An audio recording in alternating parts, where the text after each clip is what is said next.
So this is a what to do checklist. So step 1 is you complete the campaign. Step 2, we finish the normal monoliths, and you're going to complete these islands in this order. So the first island is called Follow the Outcast. You're going to grind enough stability, you're going to kill the boss, and at the end of the boss, you're going to have some dialogue options. One of the options I choose is called Look to the Future. What this is that it chooses a path that is faster to reach the last 3 islands. The next choice is called Black Sun. You complete that timeline, ending the storm, Fall of the Empire, Reign of Dragons, Age of Winter, The Last Ruin, and Spirits of Fire. When you kill the last 3 bosses and these last 3 islands, you have now unlocked Empowered Monoliths. So you're going to click on the center switch to activate it. And once you have Empowered Monoliths, your next step is to obtain your blessings and work on getting specific uniques. Pretty much the end game loop is to fill your stability bar, do the side quests, and kill the bosses.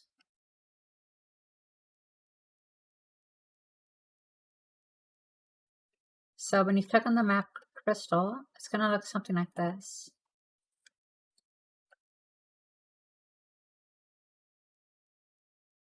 So the top here, it's going to be your stability bar. You fill this bar up, and you unlock these quests. You do these quests, and then you kill the boss, and it will reset your map. So you start on the crystal area, you pick a path, and you start doing these echoes. So every time you complete an echo or a map, it will start adding whatever affix was on that map onto the enemy modifiers globally. So later on, sometimes you want to avoid certain modifiers if your build can't handle that particular affix, because then it's going to start affecting every single map you do afterwards. But currently I had no issues, so I just pick whatever. So you start from the center and you pick a path and progress outwards as far as you can. Eventually, when you get towards the end, you'll encounter a shade of Orbis, and when you kill this boss, it's going to reset it. It's going to reset your map, and it's going to raise your corruption level. And then you just keep repeating this process.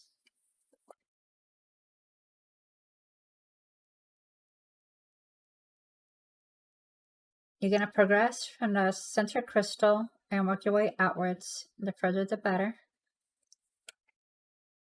Eventually, you'll come across a gaze of Orbis. You kill this boss and it will reset your map constellation, and it will raise your corruption level. The higher your corruption level, the harder the enemies, but the better XP and drop chance becomes. Repeat the process indefinitely until your build can no longer progress. In this example, you'll see that I start with a corruption level of 113. I do this boss, and I will end up with a corruption level that is much higher.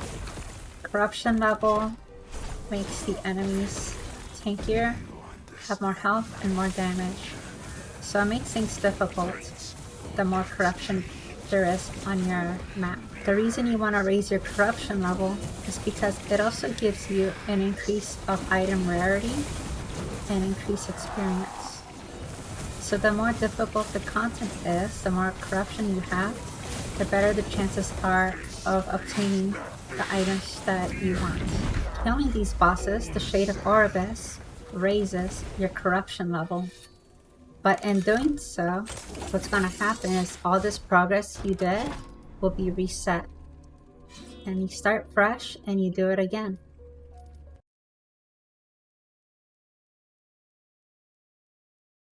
Okay, so other endgame activities besides grinding maps, you can do dungeons for specific gear or arenas for leaderboards.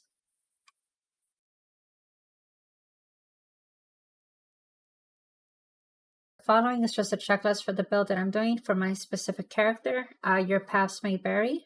What I have here is just kind of like my checklist for the goals that I want for my character.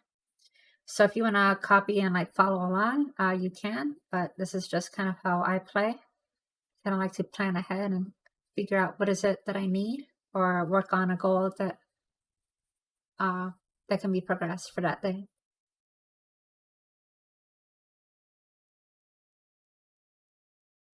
Your first objective, you want to obtain a player power blessings first, and then get your uniques and drop chance blessings.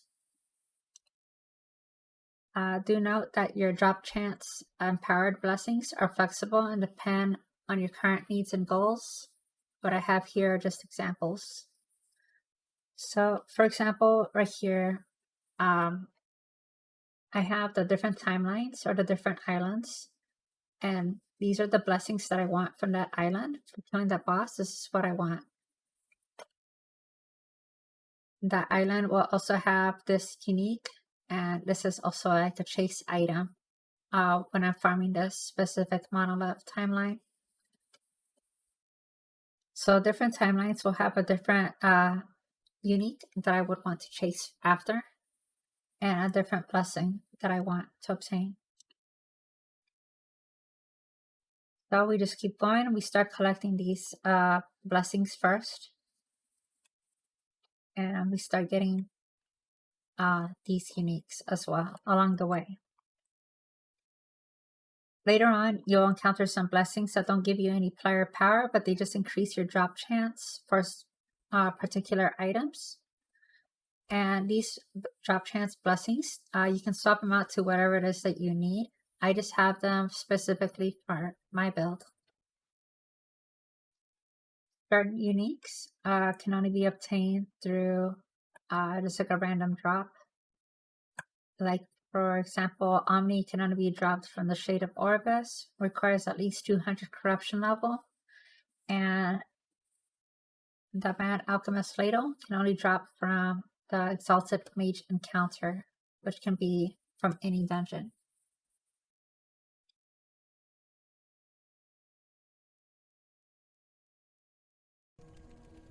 You kill the last 3 bosses on these last 3 islands, you unlock the next world tier, so the legendary tier.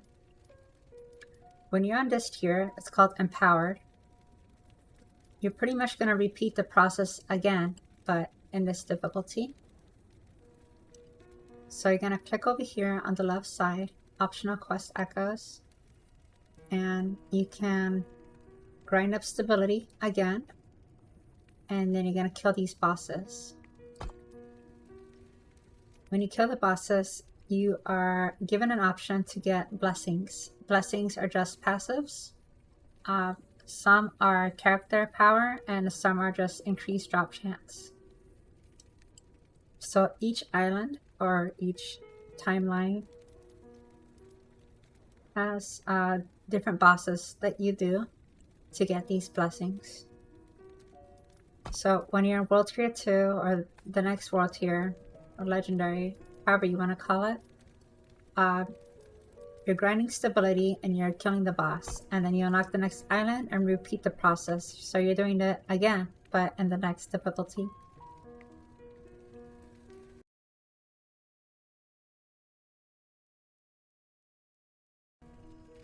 Once you get your blessings, the next goal is to start farming for the uniques that you want for your build. Certain islands have specific uniques tied to them, and they're either tied through a boss drop, or they are tied to the echoes themselves, or just completely random. So what I mean by the echoes themselves is that some echoes have certain items that have a higher drop chance that your uniques can come from. So for example, if you were to do this echo, it will give you a set item as a reward. That set item is random. But there's some echoes that have a chance to give you uniques. And those uniques can be random. So right here, for example, you see this one right here. If I do this echo, I will get a unique or a set helmet, for example. And certain uniques come from certain islands or certain timelines. So I'll have a list and a link that has the locations of where you can farm the unique that you're looking for. So different builds will have different uniques, and if you want to get those, you need to farm specific monoliths or timelines or islands, however you want to call it. So that is part of the end game, is that you want to be target farming the unique that you want after you obtain the blessings. So just to recap real quick, once you obtain World Tier 2, go back, redo the islands again in the higher difficulty, obtain the blessings that you're looking for. Your next step is to be looking for the uniques that you want for your build.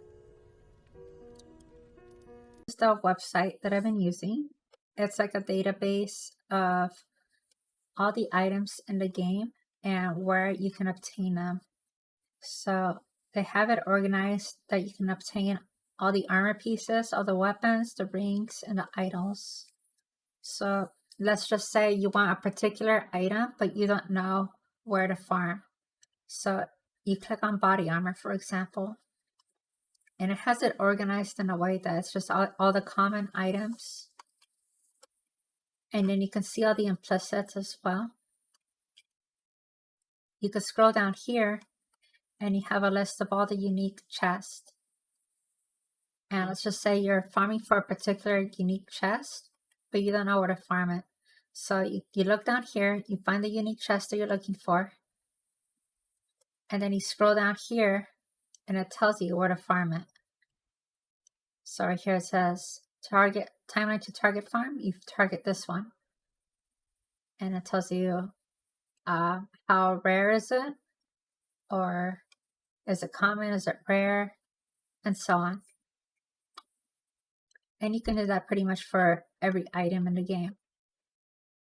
The other thing about this website is that you can also look at different builds from other people that have shared and see what they're doing as well.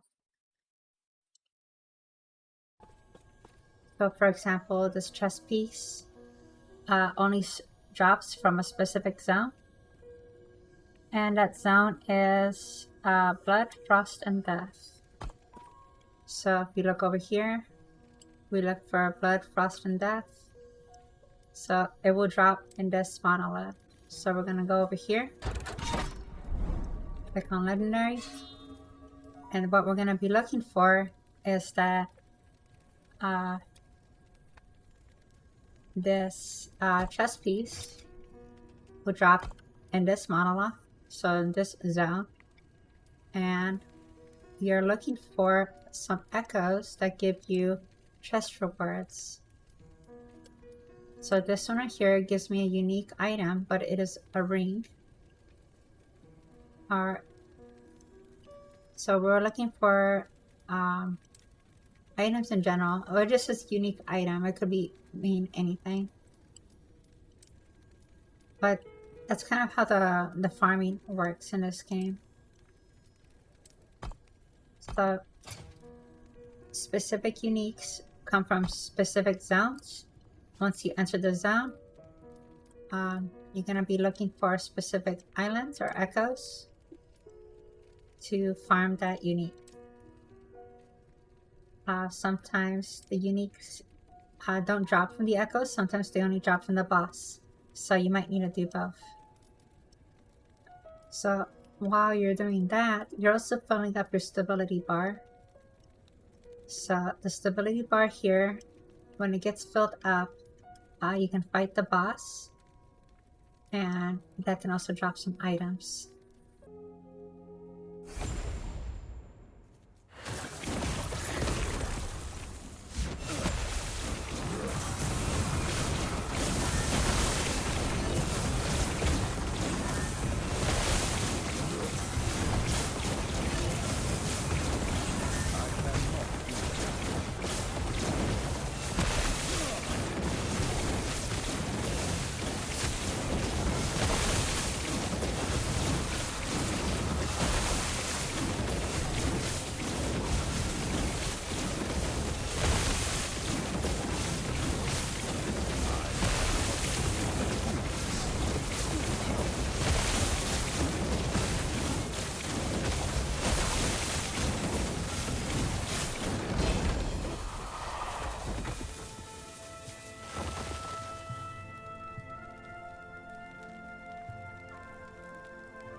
Just to recap again, you finish the campaign, you do these islands, you kill the boss in each of these islands.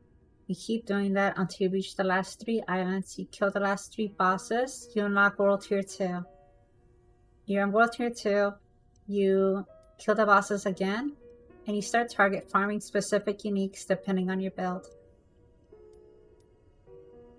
Then you start obtaining the Empowered blessings, because the Empowered versions are much stronger than the regular blessings.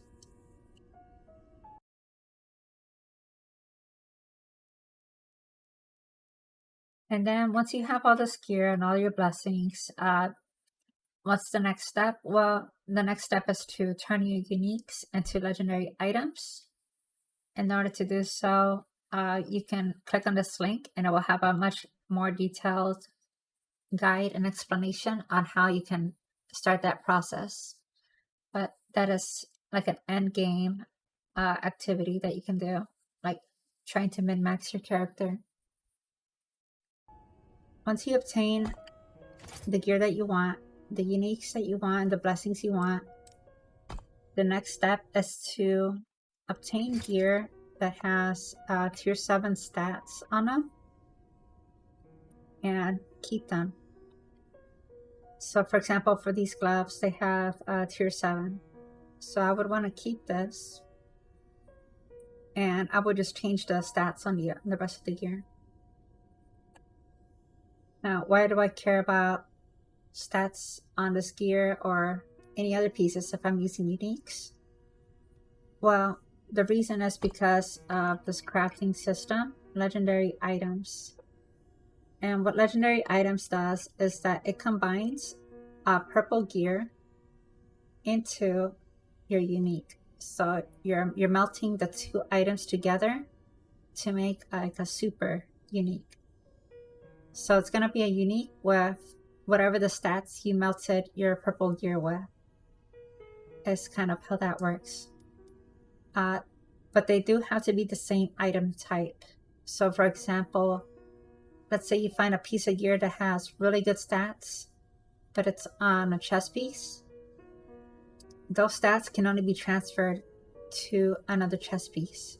Those stats cannot be transferred to another item. They have to be the same item type so that they can be transferred. And how do you transfer the stats? Well, you transfer the stats by going through this dungeon called the Temporal Sanctum. How do you get through this dungeon? You use up your keys. You have keys in your inventory. And one of them is called the Temporal Sanctum key. You right click that and it opens up the map and it tells you where to go. You do this dungeon, and at the end you kill the boss, and after you kill the boss, you're presented with like a forge, and then you just turn in your unique item and then the purple gear that you want to smelt into it, and then it combines it for you, and then you get like a super unique, like a legendary unique. So it looks something like this. And this is just a random drop, but this is essentially what it's going to turn into. So you see these unique gloves, they have 4 extra bonus stats to them. So that is the next step in the gearing process, is that you're going to turn each of your uniques into a legendary version. The other thing to note is that your unique needs to have legendary potential on it. See, like these boots, they have a +1 legendary potential. A +1 legendary potential indicates that you can only transfer 1 stat into it. Just the way that I understand it, but I could be wrong.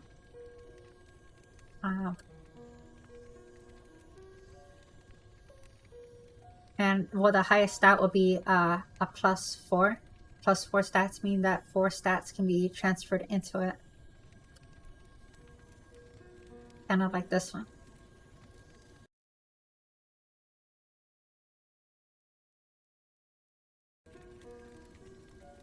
So after you grind up all the gear and you obtain everything legendary, the next step is to just keep doing these corruptions and just keep grinding corruption as probably the only end game you have left. You could also do arena.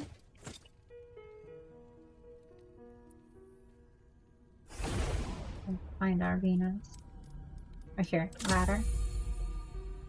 So this is also another part of the end game. You can do arenas and you can just keep killing waves of enemies and try to get a high score. And that is pretty much it for now.